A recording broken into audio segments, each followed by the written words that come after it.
Welcome. This is ActiveSpirituality.life. It is a weekly forecast program with astrology and a guided meditation activation to help you make the most of your week. It's run by Pamela Cucinell, that's me, the astrologer, and Suzy Meszoly, Master Healer.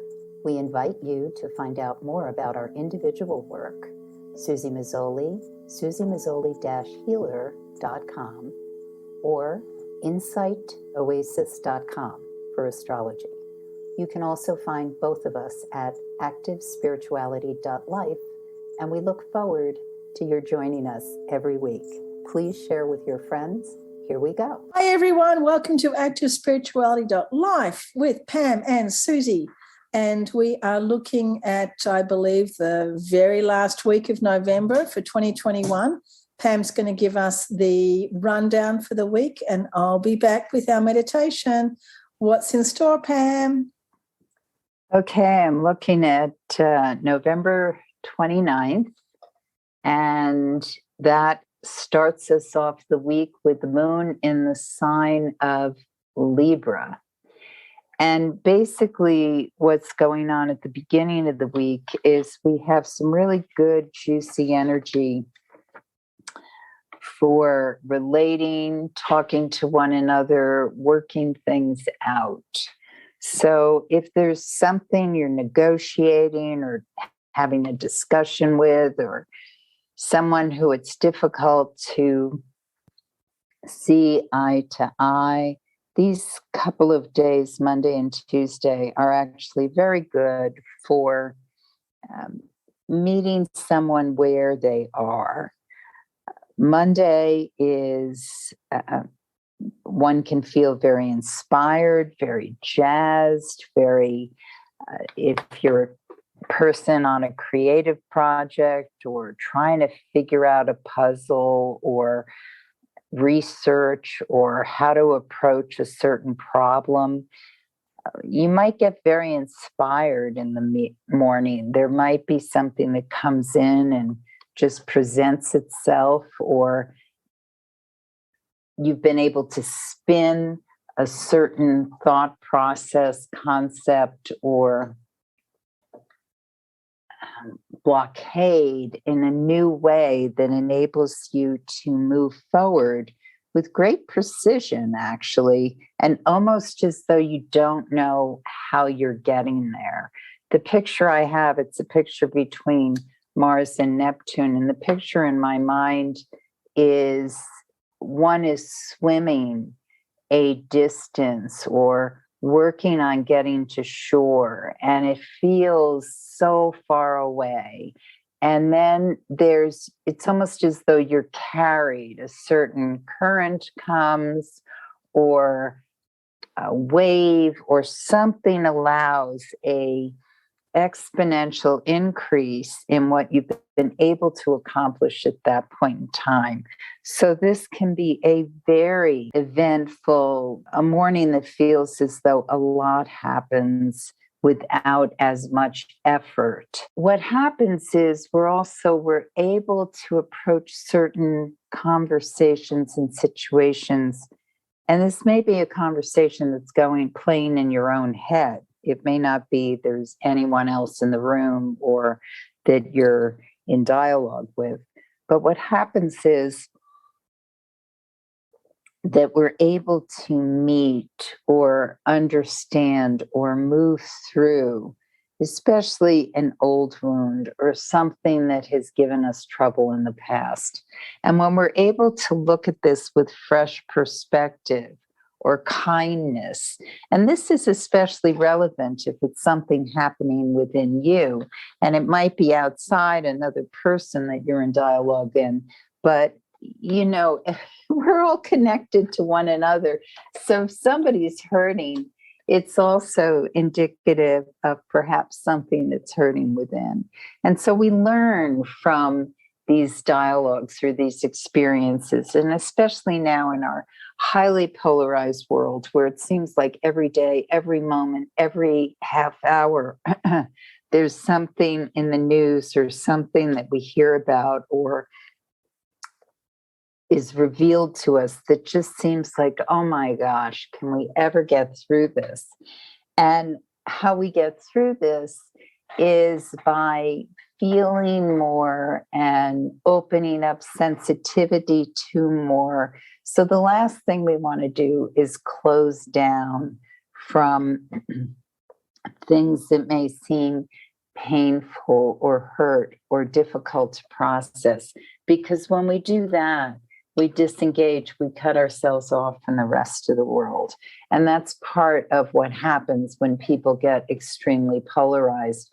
They don't allow themselves to feel, to listen, to engage with the other. And that's exactly what we have to do to dissolve these extreme barriers that seem so impenetrable. They can be dissolved through the heart, through allowing ourselves to feel, listen, and understand the other. So this is very heightened in the afternoon and early evening of the 29th. And we can learn and kind of reconstruct information that comes to us in this evening, and then into Tuesday, the 30th. One of the things that occurs at this point in time is this is a highly auspicious evening in the late part of the evening. The times I give are Eastern time, so please adjust depending on where you are on the planet. But at 10:43 p.m. until the moon enters, until it goes void, of course, rather, at 11:20 p.m. So that's really just a window of basically less than 45 minutes. But what happens is, as we go through the difficult passages of this particular day on Tuesday, we're also going towards real understanding and clarity and wisdom. So we don't want to shirk away or avoid it. Meet it.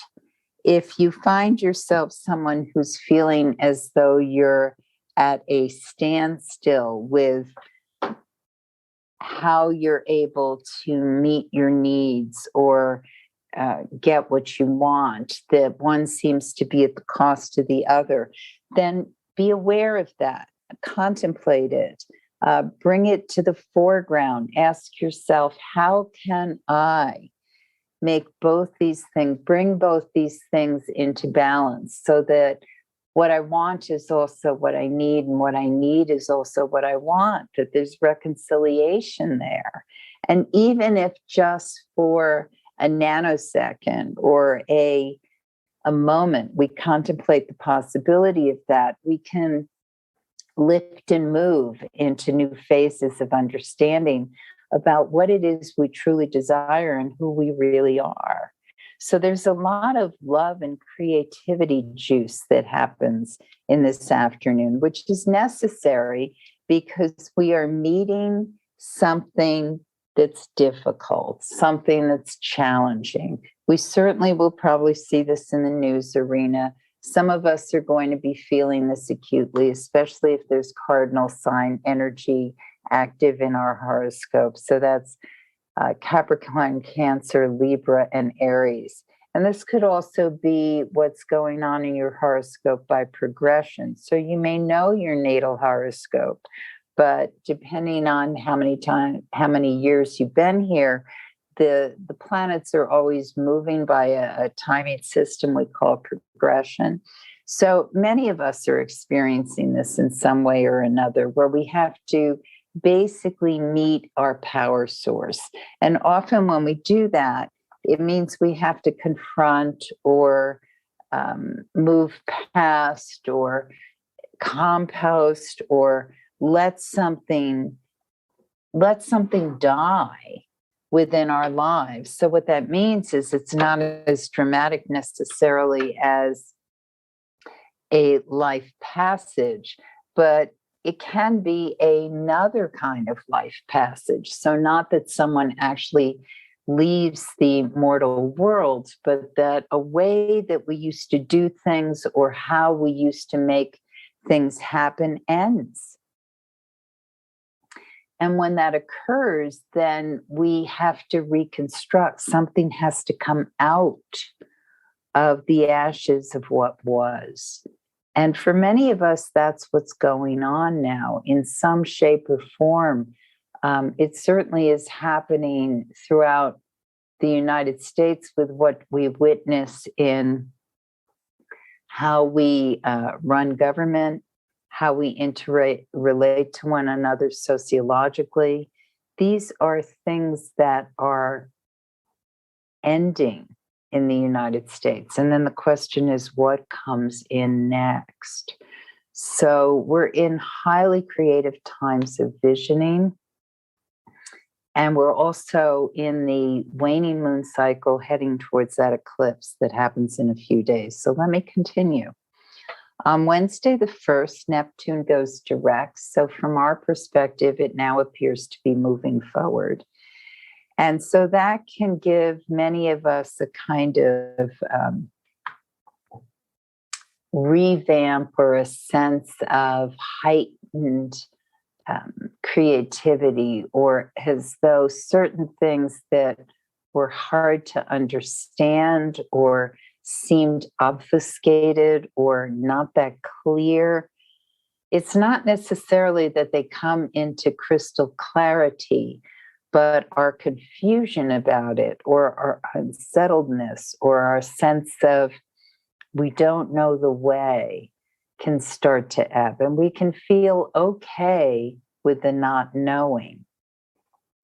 So that's something that's going to continue over the next couple of weeks, months, depending on where it hits your horoscope. But more of us will be okay with the not knowing, which is really important when you're stepping into times of great change, because things are not going to be as they were. And what can cause a lot of angst, tension, and confusion is, well, what happens next? Well, we don't necessarily have to know exactly what happens next, but we have to, or ideally, we ease into the process, allow it to happen, and work with what's in front of us to create the best situation possible. So the moon enters the sign of Scorpio at 6:55 a.m. on Wednesday the 1st. And so the next few days are going to feel a bit like, where do I put my energy? And so for those of us who have a plan, something that we're working on, Wednesday the 1st can be productive, but it can also feel at times as though maybe you're up against a wall. This is especially acute if you're working in partnership or with someone who's not pulling their share. May not be because they don't want to, but it's important to look at why this is happening and come to terms with it. The other thing that can occur through sleeping in the evening of Wednesday, or some of us may wake up, or some of us who are more night owls, it may hit us between the eyes, but a revelation, a new way of seeing something can come in. And this can be very useful.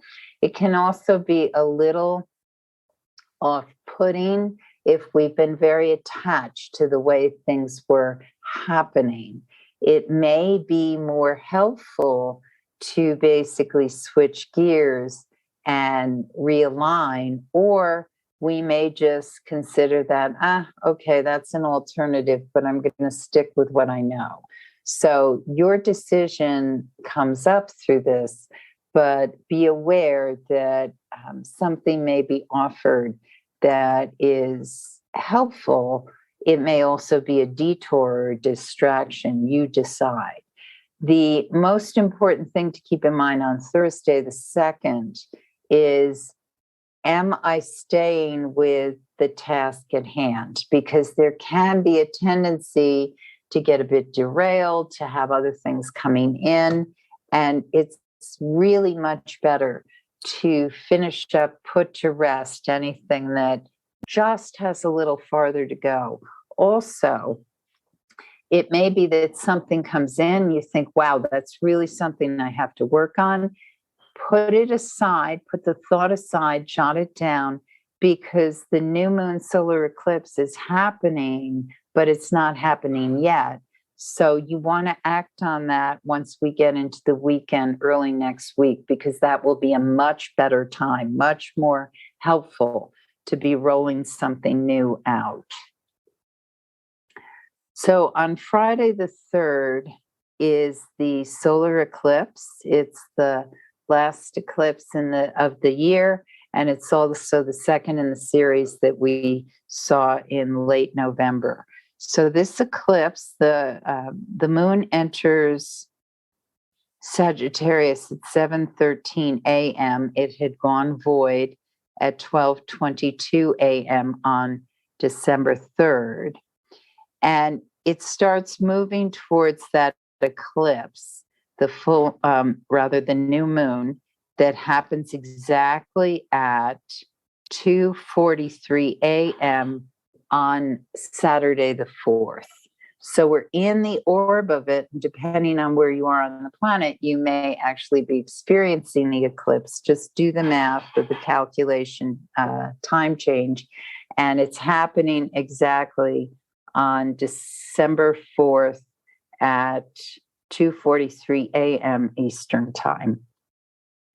So on Friday the 3rd for Eastern Time folk, we're in the dark of moon before that new moon actually happens. So this day, absolutely, you want to finish anything up that you don't want to bring with you the next lunar cycle.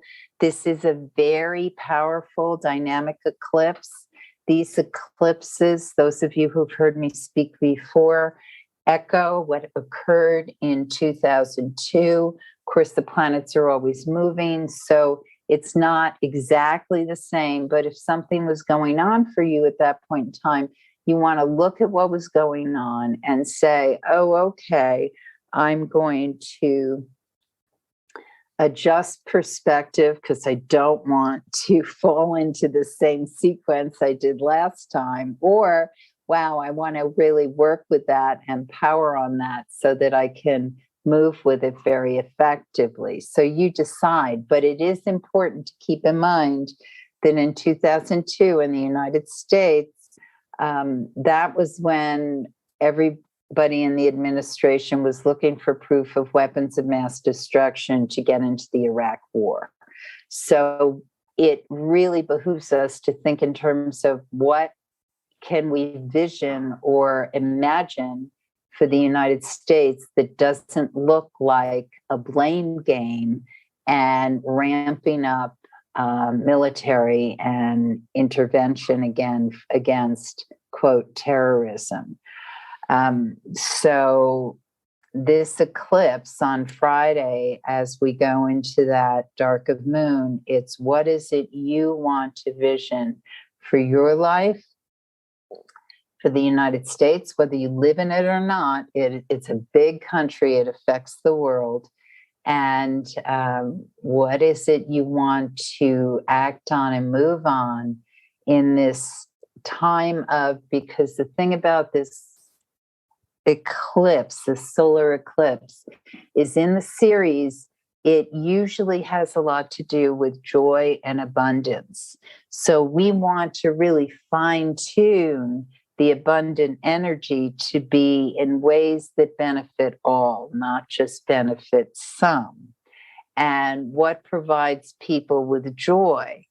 Well, it's very disturbing. Some people are joyous when they conquer and hurt. That's not what we want to amplify in this particular eclipse season. So this solar eclipse, once we get past the late afternoon, then we're in an envelope of time, late afternoon into just after midnight, Sunday the 5th. So that's 12:08 a.m. Sunday the 5th. That's when the moon goes void, of course. That period of time is especially rich for good opportunities to feel exuberant, to feel the sense that everything is possible. Anything is possible. We've moved past the intensity of the eclipse, which happened earlier that at 2:43 a.m. on Saturday the 4th. And by the time we're a little over 12 hours later, we're in this lovely arc of let's make magic happen. Let's make the most wonderful world possible. And that can be, for projects you've got going on or things that you want to have happen, but it can also be on a higher plane, thinking about bigger visions for the world, the country of the United States, and the interglobal world in which we live. So the moon enters Capricorn at 6:31 a.m. on Sunday. And this is a really strong opportunity period. It's really great. I know it's Sunday, but for those of you who have no problem working or getting things done on Sunday, this is absolutely excellent to be putting things in motion that you want to get off the ground. So whether you take action on it or it's just visioning, do that. It's such a powerful time to work the best pieces of this solar eclipse new moon time. And yes, you'll see other things on the net that speak very negatively about eclipse season. And we certainly have been seeing volatility since that last eclipse in late November, but we can turn the ship around. And now I turn it over to Suzy. Turning the ship around. Okay, so perhaps we can do our meditation on just that, on a positive outlook, on a positive future for everyone, for all beings everywhere. So, as always, I please ask you to sit in some sort of upright position and make sure that you're comfortable. Take a few deeper breaths and bring your energy to the heart center as you take a few breaths. As you take a few breaths, just bring that energy deep into the heart center and feel yourself becoming a channel, a conduit. Visualize that you're like an open tube, open at the bottom, open at the top, and just visualize all of the wonderful, beneficial energy of the earth, of our universe, of the source field. Just visualize energy moving through you freely. So it's moving up and out, down and out in all the directions, and that you feel that things are flowing through you that are good for you, that are good for all beings everywhere. And we're only inviting that wonderful, good energy to move through us. And you can visualize this as also as a toroidal field. So like there's a big ball of energy around you, and your energy, you are the ball, your energy is moving up through that central tube. It's going out and then coming down. If you kind of visualize it like an apple, it's going down and around, and then it comes back up into you through that central core.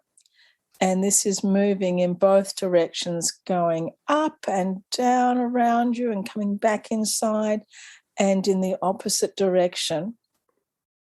And this is considered a toroidal energy field. And within this energy field, you're connecting to everything around you that is good, that is full of life, that is full of good energy. And you're constantly being refreshed, energized,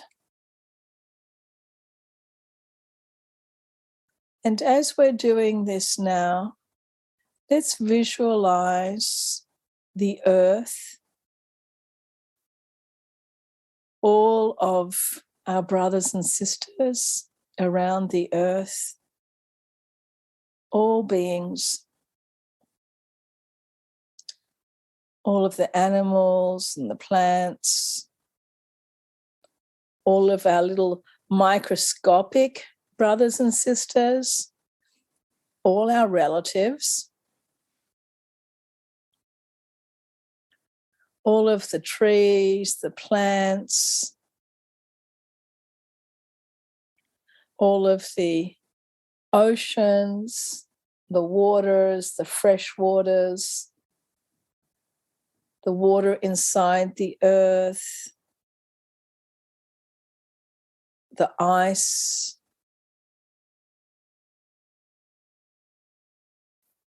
all of earth, all of the land, all of the gases, everything, every single molecule that makes up the earth.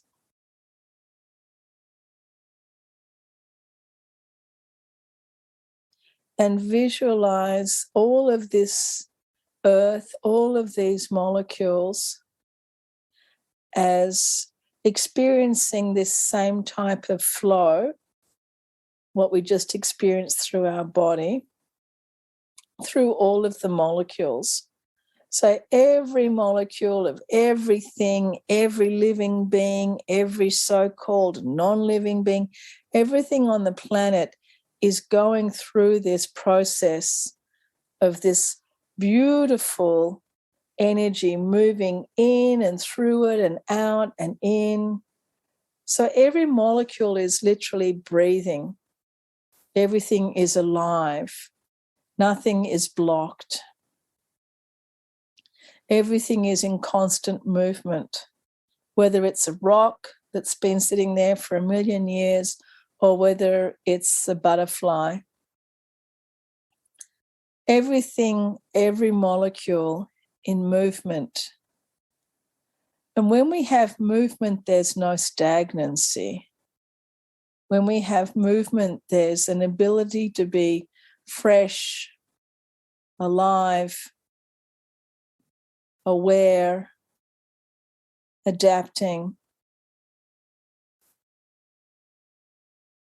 And with all of this movement, we're bringing a cleaning, like a spring cleaning, like a refreshment to everything. And as everything now is in movement, wherever there is stuckness, wherever there is suffering, wherever there is hatred, misunderstanding, wherever there is something that needs to change, we bring movement and we bring peace. So wherever things have become stuck, maybe some old ways of being, perhaps social, religious, or even scientific things that have been outdated and need to change. Here we bring them the energy and the ability to change.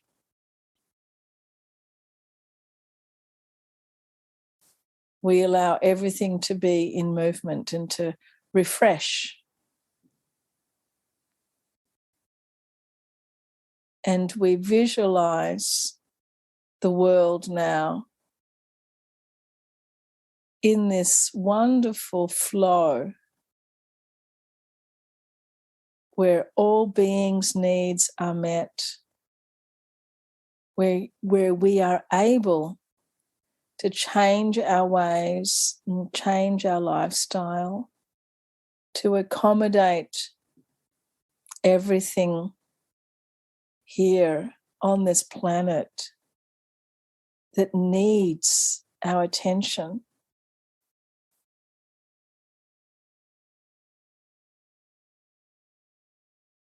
And we see our world in peace. We see the people in peace. We see all of the different nations, all of the different religions, all of the different ways of life coming to peace. And we see through all of the different ways that things have been happening on our planet. And we bring transparency and honesty. We bring compassion and generosity. And we bring courage and awareness to all of those places and people and institutions and nations that need it now. We are creating this world in every single moment, with every single breath, with every single thought. So we bring our thoughts and we bring our breath to that now, which is a beautiful, peaceful life for our planet, for ourselves, for all beings everywhere. We do this with awareness and with love. And as we take a few deeper breaths, feeling this revitalizing energy and this empowering thought that we are creating our world, that we count, that we are doing this now. Thanks everyone so much for joining us. Have a wonderful week, and we will be with you next week. Thanks so much, Pam. Love now. You have been listening to Suzy Meszoly and Pamela Cucinell of ActiveSpirituality.life. If you've enjoyed this program, consider a donation.